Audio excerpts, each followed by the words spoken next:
Водитель Скании погиб, помогая вытащить из кювета автомобиль.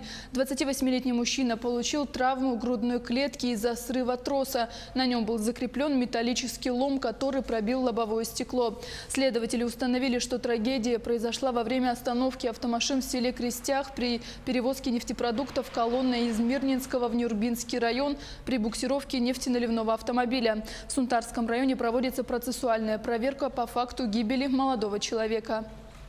По инциденту, произошедшему на территории Крестьянского наследия 24 марта 2018 года, в настоящее время следственная оперативная группа проводит процессуальная проверка, в том числе Следственным комитетом. По факту наступления смерти человека по неосторожности при буксировке автомобиля КАМАЗ оборвался трос, из-за чего погиб человек, водитель КАМАЗа.